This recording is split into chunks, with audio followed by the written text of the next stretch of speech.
శ్రీ సద్గురు దత్తాత్రేయ చరిత్ర అధ్యాయము 6. ఈ అధ్యాయం పేరు గోకర్ణ తీర్థము. రావణాసురుని తల్లి కైకేయి అపరిమిత శివభక్తురాలు, శివపూజాదురందురాలు. క్రమము తప్పక నిత్యము శివపూజ చేస్తూ ఉండేడిది. ఒకానొక రోజున సైకతలింగముతో పూజ చేస్తుండగా నీటితో అది కొట్టుకుపోయింది. అంతట చూసి గమనించిన రావణాసురుడు శివునికై తపస్సును చేసి శివుణ్ణి మెప్పించి ఆత్మలింగాన్ని కైవసం చేసుకుని తల్లికి సమర్పించుటకై తిరిగి వస్తుండగా మార్గమధ్యమున సంధ్యవార్చుటకై ఒక చోట నిలబడి ఆలోచించుచుండెను.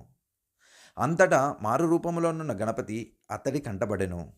ఓ బాలక, ఈ లింగమును కొంచెంసేపు పట్టుకొని యుండుము.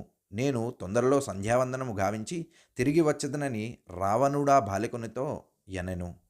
అది గ్రహించిన మారువేషములో గల గణపతి సరే అని ఆత్మలింగాన్ని చేజిక్కించుకొని సమయం చూసి దానిని భూప్రతిష్ఠ గావించెను.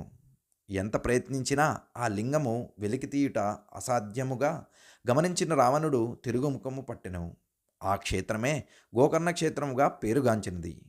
ఇప్పుడు దీనిని మహాబలేశ్వరం అని అంటారు. ఈ క్షేత్రమును సందర్శించిన వారికి బహుబాధల నుండి విముక్తి కలుగుతుంది. ఈ కథ విన్నవారికి, చదివిన వారికి వారు అనుకున్న పనులకు గల అడ్డంకులు తీరిపోవును. జై గురుదత్త.